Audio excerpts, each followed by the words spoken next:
This channel does not promote any violent, harmful, or illegal activities. All content provided by this channel is meant for an educational purpose only. Top quality और consistent performance के लिए सिर्फ silver pump नाम याद रखना। নমস্কার, TV 9 বাংলায় আপনাদের স্বাগত জানাই। আমি শুভজিৎ রয়েছি আপনাদের সঙ্গে। এই মুহূর্তে অত্যন্ত গুরুত্বপূর্ণ আপডেট আপনাদের দিই। দত্তপুকুরে কাটামুন্ডু উদ্ধারের যে ঘটনা, সেই ঘটনায় যে মূল অভিযুক্ত মানে জলিল, তাকে কলকাতায় আনা হয়েছে। অভিযুক্ত জলিলকে নিয়ে আসা হয়েছে শিয়ালদায়। জম্মু থেকে গ্রেফতার করা হয় এই খুনি জলিলকে। খুনের পরই ট্রেনে করে এসে জম্মু পাড়ি দেয়।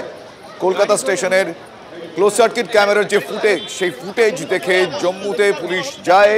জম্মুর তাওয়াই এক্সপ্রেসে চেপে হজরতের কাটামুন্ডু নিয়ে সে যায় বলে পুলিশ অনুমান করে। জম্মুতে বারবার জায়গা পরিবর্তন করেছিল জলিল। দুদিন আগে তাকে হাতে নাতে ধরা হয়। ট্রানজিট রিমান্ডে আনা হয় তাকে কলকাতায়। গত 2রা ফেব্রুয়ারি দত্তপুকুরে চাষের জমিতে মুন্ডহীন দেহ উদ্ধার হয় হজরতের। এই দেখুন, আমরা সেই ছবি দেখাচ্ছি। জলিলকে নিয়ে আসা হচ্ছে কলকাতায়, শিয়ালদা স্টেশনের ছবি।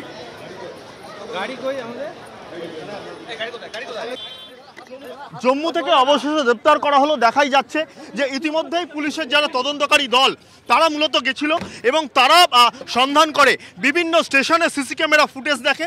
সেই সিসি ক্যামেরা ফুটেজ দেখে প্রথমে তারা বুঝতে পান যে একেবারে কলকাতা স্টেশন থেকে জম্মুর দিকে মূলত চলে গেছে এবং তারপরই অভিযুক্তকে গ্রেপ্তার করে জম্মু থেকে গিয়ে। এবং যেহেতু এই জম্মুতে বারবার তার যাওয়ার যোগ ছিল, পুলিশের সন্দেহই প্রথমে সঠিক হয় এবং তারপরই একেবারে জম্মু থেকে নিয়ে আসা হলো সরাসরি। এবং তারপর পুলিশ জানতে চায় যে এই যে কাটামুন্ডু, সেই কাটামুন্ডু কোথায় রয়েছে সেটা জানার জন্যই পুলিশ ইতিমধ্যেই তাকে নিয়ে একেবারে থানায় নিয়ে যাচ্ছে এবং তদন্তকারী অফিসার মনে করছেন যে তাকে জিজ্ঞাসাবাদ করে অনেক কিছু তথ্য পাওয়া যাবে। ক্যামেরায় কুণাল গাঙ্গুলির সঙ্গে সুশোভন ভট্টাচার্য, টিভি 9 বাংলা। আমার সহকর্মী সুশোভন সেই সময়কার ছবি দেখাচ্ছিলেন, ব্যাখ্যা দিচ্ছিলেন। কিন্তু একটু ডিটেল আমি জানবো আমার অপর সহকর্মী দীপঙ্করের কাছ থেকে। দীপঙ্কর, এই ঘটনা কিভাবে ঘটেছে, কিভাবে ট্র্যাক করে পুলিশ তাকে পাকড়াও করলো জানতে পারা যাচ্ছে, কিন্তু এখনো পর্যন্ত কি যে কাটামুন্ডু তার কোনো খোঁজ পাওয়া গিয়েছে সে বিষয়ে কিছু তথ্য এখনো পর্যন্ত জানা যাচ্ছে? দীপঙ্কর, দেখো, কাটামুন্ডুর হদিশ এখনো পর্যন্ত পুলিশ পায়নি, কিন্তু পুলিশের যে অনুমান ছিল যে এই জলিলই মূল অভিযুক্ত এবং জলিলই ওই 2 তারিখ রাত্রিবেলা তার বাড়িতে নিয়ে এসেছিল হজরত লস্করকে এবং সেখানে তাকে রাখে এবং তারপর মধ্যরাতে প্রায় 2টো থেকে 2:30 এরকম টাইম অনুমান করছেন চিকিৎসকরা ময়নাতদন্ত রিপোর্ট থেকে। সেই অনুযায়ী সেই সময় তাকে নিয়ে গিয়ে সেখানে ধারালো অস্ত্র দিয়ে এক কপে হজরত লস্করের মাথা কাটা হয়েছে এমনটা মনে করছেন চিকিৎসকরা। এবং তারপর সে ওখান থেকে চম্পট দেয়। পরদিন সকালবেলা বামুনগাছি স্টেশনে তাকে হন্তদন্ত হয়ে ট্রেনে উঠতে দেখা যায় এবং পুলিশ, তুমি যেমনটা বলছিলে, সিসিটিভির ক্যামেরা ফুটেজে পাই কলকাতা স্টেশনে সে জম্মুতায় উঠছে। এবং তারপর পুলিশের যে সেই তদন্তে উঠে আসে যে হজরত এই জলিলের একাধিকবার জম্মুতে যাওয়ার যোগ রয়েছে। সেই সূত্র ধরে জম্মুতে যায় এবং তারপর গ্রেপ্তার করে নিয়ে আসা হচ্ছে জলিলকে। আজকে শিয়ালদা স্টেশনে কিছুক্ষণ আগে নামলো, কিন্তু প্রশ্ন হচ্ছে জলিলের কাছ থেকে এখনো পর্যন্ত কি উদ্ধার হয়েছে সেটা কিন্তু এখনো পর্যন্ত পুলিশ স্পষ্ট করে। আমি আরো একটা বিষয় দীপঙ্কর, তোমার কাছ থেকে জানতে চাইবো। এই যে জম্মু কানেকশন, সে জম্মু চলে গেল, সেখানে গিয়ে বেশ কিছু জায়গা পরিবর্তন করলো। এই জম্মুর সাথে তার এই অ্যাক্টিভিটি রিলেটেড কিভাবে সম্পর্কিত সেটা কিছু জানা যাচ্ছে?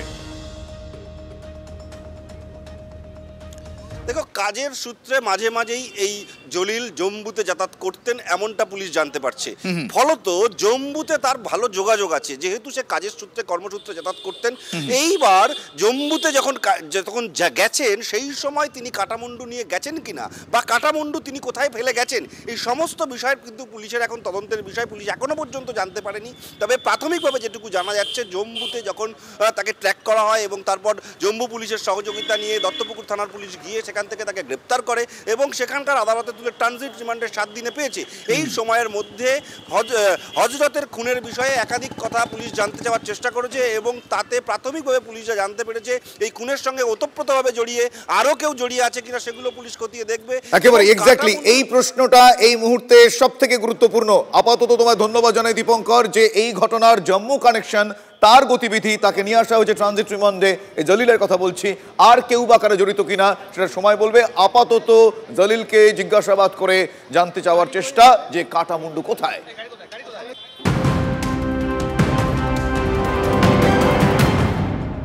অন্যদিকে আরো একটা গুরুত্বপূর্ণ আপডেট, আপনারা জানেন নিশ্চয়ই, মনে আছে সেন্ট্রাল অ্যাভিনিউতে বৃদ্ধার বাড়িতে যেভাবে লুটপাট চালানো হয়, সেখানে পরতে পরতে রহস্য। পুলিশ সূত্রে আমরা খবর পাচ্ছি যে কেয়ারটেকারকে ধারালো অস্ত্র দেখিয়ে হুমকি দেয় দুষ্কৃতীরা। কেয়ারটেকার বৃদ্ধাকে ফোন করে, কেয়ারটেকারকে দিয়ে ফোন করায় বলে জানা যাচ্ছে। বৃদ্ধাকে ফোন করে দরজা খোলার কথা বলেন কেয়ারটেকার। 3 তলা তাকে জোর করে করানো হয় বলে জানা যাচ্ছে। 3 তলা থেকে রিমোটে দরজা খুলতেই দুষ্কৃতীরা ভেতরে ঢুকে পড়ে। মুখে মাথায় গামছা বেঁধে সিসিটিভি প্রথমে ভাঙচুর করে তারা। বৃদ্ধাকে অস্ত্র দেখিয়ে আলমারি থেকে লুটপাট চালানো হয়।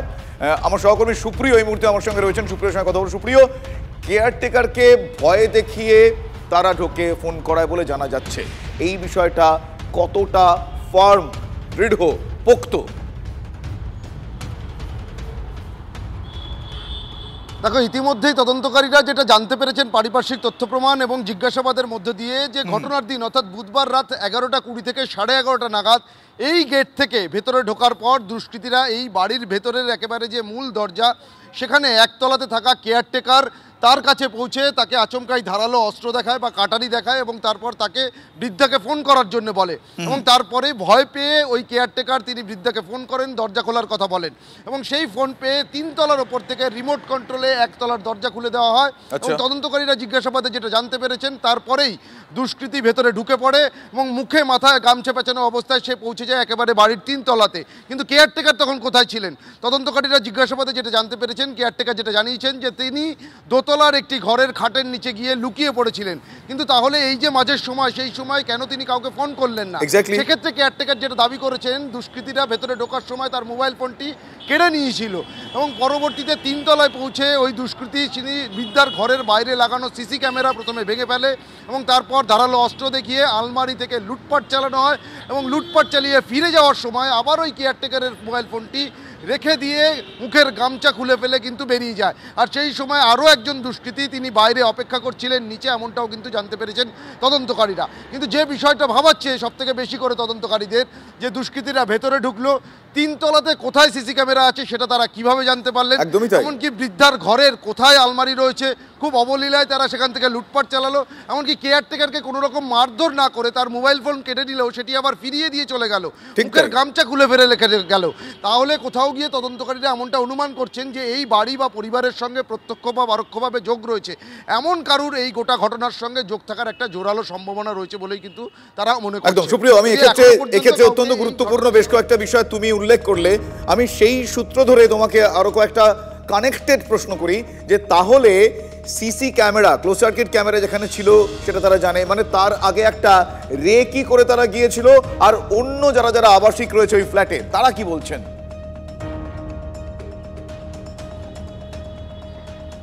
তোমাকে প্রথমে যেটা বলবো যে এটা কোনো ফ্ল্যাট নয়, এটা একটা অভিজাত বাড়ি। এই বাড়ির এই যে মূল দরজা দেখতে পাচ্ছ বা গেট দেখতে পাচ্ছ, এই গেট থেকে ভেতরে ঢোকার পর যে করিডোর রয়েছে সেখান থেকে ভেতরে গেলেই কিন্তু একটা 3 তলা বাড়ি রয়েছে।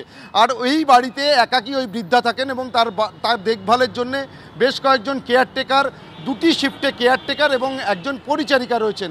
কারণ এই বৃদ্ধা তিনি কয়েক মাস আগেই অসাবধানতাবশত এয়ারপোর্টে পড়ে গিয়ে তার কোমরের যে ফিমার বোন রয়েছে সেটা ফ্র্যাকচার হয়ে যায়। তিনি একেবারেই শয্যাশায়ী, সেই জন্য তিনি যে উঠে কোনোভাবে বাধা দিতে পারবেন না এটাও দুষ্কৃতীদের জানা ছিল। আর সেই কারণেই তারা খুব সহজেই ভেতরে ঢুকে লুটপাট চালায়। সুপ্রিয়, এক্ষেত্রে আমি যেটা জানতে চাইবো যে তুমি ঠিকই বলেছো যে এটা একটা বাড়ি, ফলে এখানে অন্য কারোর থাকার সম্ভাবনা নেই, কিন্তু কেয়ারটেকার তাকে ভয় দেখানো হলো, তিনি কতদিন ধরে আছে আমি জানতে চাইবো। কিন্তু এই মুহূর্তে অরিন্দম আচার্য আমার সঙ্গে রয়েছেন, প্রাক্তন পুলিশ কর্তা। অরিন্দম বাবু, আপনার কাছ থেকে জানতে চাইবো যে এরকম একটা ঘটনা, যেভাবে অপারেশন চালিয়েছে দুষ্কৃতীরা, যেভাবে তারা নিখুঁতভাবে কাজ করেছে, তাদের কাজের জায়গা থেকে নিখুঁত শব্দটা বললাম, নিরাপত্তা এবং কেয়ারটেকার যারা আছে সবকিছু নিয়ে প্রশ্ন উঠছে, কিভাবে এই অপারেশনগুলো হতে পারে? দেখুন, আপনারা বলছেন না আমরা যেমন আধুনিক প্রযুক্তি বলি না, আধুনিক প্রযুক্তির দ্বারা আমরা এগিয়ে চলেছি। এই যারা ক্রিমিনাল ক্রাইম করে তারা কিন্তু নানা রকম কিন্তু চিন্তা ভাবনা নিয়ে অনেক মডাস অপারেন্ডি গুলো চেঞ্জ করে দিচ্ছে।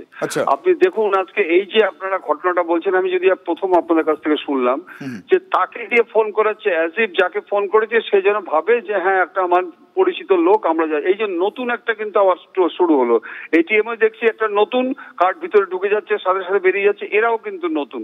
তাহলে এইটা যদি একমাত্র পন্থা হচ্ছে গিয়ে যে এদের যে মেইন ক্রিমিনাল গুলো জানেন, যারা এই ক্রাইম গুলো করে না, আপনি জানবেন এই ক্রাইম গুলো যারা করে অ্যারেস্ট হওয়ার পরে দেখবেন যে প্রিভিয়াস হিস্ট্রি থাকবেই, কিন্তু ধরুন পুলিশ ধরবে, সিসিটিভি থাকে, আপনি ভাবুন যে এরা জানতে পারছে যে শহরে এখন সিসিটিভি আছে, আপনি সিসিটিভি থাকা সত্ত্বেও তারা অবলীলায় ক্রাইম গুলো করছে এই কারণে যে আসল আসামি ধরতে পারছে না, ধরলেও তাদের শাস্তি হচ্ছে না। এটা হচ্ছে আমার মেইন কথা। আর কি বলবো আপনাদের, বলুন। ধন্যবাদ আপনাকে, আপনার অভিজ্ঞতা সংযত যে বিষয় আপনি বললেন যে এই মুহূর্তে সত্যি তাই এই ধরনের ঘটনা যারা ঘটাচ্ছেন, অবসরপ্রাপ্ত পুলিশ কর্তা অরিন্দম আচার্য তিনিও বলছেন যে এক্ষেত্রে তাদের একটা প্রিভিয়াস হিস্ট্রি থাকবে এবং আগে কি করে এই ধরনের ঘটনা ঘটানো হয়, প্রযুক্তির সাহায্য নেওয়া হয়, ফলে সেক্ষেত্রে অনেকগুলো বিষয় মাথায় রাখা দরকার। আমার সহকর্মী সুপ্রিয় আমার সঙ্গে ছিলেন, সুপ্রিয়র সঙ্গে কথা বলছিলাম। সেন্ট্রাল অ্যাভিনিউয়ে এই ফ্ল্যাটে দুষ্কৃতীরা ঢুকে যেভাবে লুটপাট চালায়, সেই লুটপাটে কেয়ারটেকারকে তারা ভয় দেখিয়ে তাকে দিয়ে বৃদ্ধাকে ফোন করিয়ে তারপর রিমোট কন্ট্রোলের সাহায্যে দরজা খোলার পর তারা ঢুকে অবাধে লুটপাট চালায়। এই ঘটনাটা আরও একবার নিরাপত্তা, এ শহরের নিরাপত্তা নিয়ে প্রশ্ন তুলছে।